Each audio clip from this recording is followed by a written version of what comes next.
then it's like the kind of thing arises in him, like, if there's any way that I could find to meditate my butt off, to understand, to get out of this type of circle of life, of suffering, I want to get out for these people.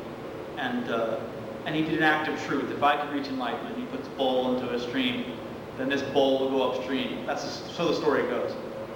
And the bowl went upstream. It's an act of truth. That's this extraordinary compassion. You got to get to the point where light a fire under your ass. You're like, I am going to do whatever my teacher wants me to do.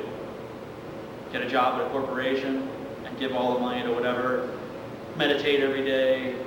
Do yoga. Whatever it is your teacher asks you, which we haven't really covered today, which we talked a little bit about a couple weeks ago, which is the prime importance of having a good relationship with a spiritual guide. And you just do it.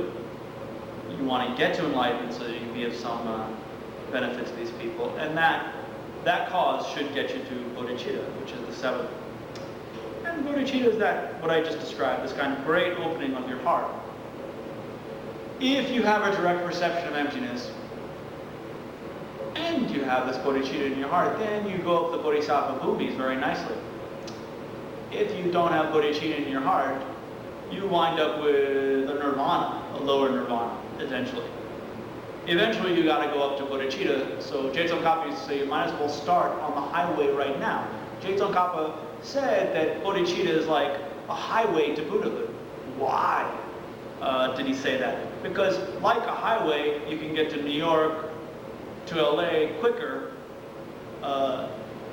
Getting to omniscience and blissful paradise by tweaking your karma, understanding emptiness, radically shifting your karma, goes along very quickly and nicely if you have that kind of great compassion for all beings. That pushes you to do that. Why? Because it's an unbelievably large field of merit, meaning to like virtue. The woman who went to Jesus and said, please, had a faith in Jesus. If that woman went to Jesus and begged for something for all the countless, measureless, numberless beings, that kind of motivation is incalculable. It's like, that's the point there. You want to get to a good understanding of emptiness, which shows you how reality functions, which shows you how you can collect amazingly good karma and change your reality. And then the scope of it in your heart, that raw karma you put in, is radically shifted due to that great expansive wish to help all beings. Beings are numberless and incalculable, so is that motivation. That motivation is so great. Does it mean that because you get up in the morning thinking very selfishly about yourself, that you can't come to a Dharma teaching? No. I myself, when I get up early in the morning, I'm very selfish. It's Honey Nut Cheerios and coffee and leave me alone. But you should be slowly working your way to, and this goes into the second way of working on bodhicitta, which is daksha nyanje, which is exchanging self and others. You should be chipping away at the mind that cherishes yourself, which is the cause of all suffering, and working towards a mind that cherishes others. If you work at just cherishing people, within 6 months you will see a radical shift in the way that you will be happier. Paradoxically, if you cherish yourself, you will find yourself miserable. Just look at people who have it very well off lives in which they only think about themselves. Generally, you'll see they're miserable. I don't know what it is. It's like they are, it's like, I gotta get the new car, I gotta get the new this, or whatever. Generally, if you're only thinking about it, there is nothing wrong with healthy thinking about yourself, taking care of your health, taking care of your bills, taking care of your family, you know. It's the kind of mind that rather than focus on you and everything that you want 24/7, everything's got to be your way. thinking about maybe adding into that crazy fixation the fact that there are a billion people that have their wants, their needs, what they need, what they want to be happy.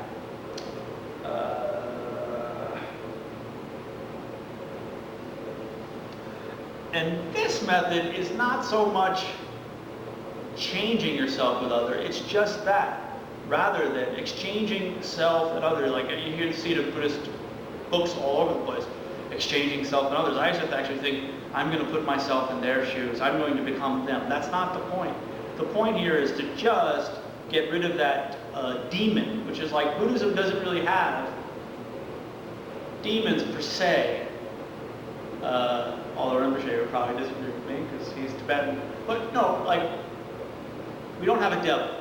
You know, Christianity has good old Satan. Islam has Lord Shaitan, I think, Lord, so he's the bad guy. A lot of religions have a bad guy. Buddhism, if there are the bad sort of suffering spirits, we try to feed them and ripen them and tame them. Like when Buddha throughout the original Pali canons, he's always hanging out with the yakshas. Yakshas are like previous high Brahmins who broke their vows and wound up, some of them are those, and wound up malevolent spirits. Not quite demonic all the time, but sometimes. But they're not really put in that sort of, it's like they can be changed. They can, they can be taught by the Buddha. They can be tamed. There is no, but in Buddhism there is a demon, there is a devil in the sense that this self-cherisher is the cause of all the myriad problems. I think Master Shantideva in the Bodhisattva Charvatara says, all happiness comes from cherishing others, all suffering comes from sharing yourself. Look at the saints, look at the sages, you see how they practice. And these teachings, the Bodhicitta teachings and the Tonglen teachings, were kept very quiet because a lot of early masters thought that these were out of the reach of the average person. It's too much. It's too much to ask a person to try to work for the benefit of every living being. It's kind of, it's too much. And so they were kept hidden for a long time. I don't know if we have a Tonglen meditation. No, we have a basic Bodhicitta meditation.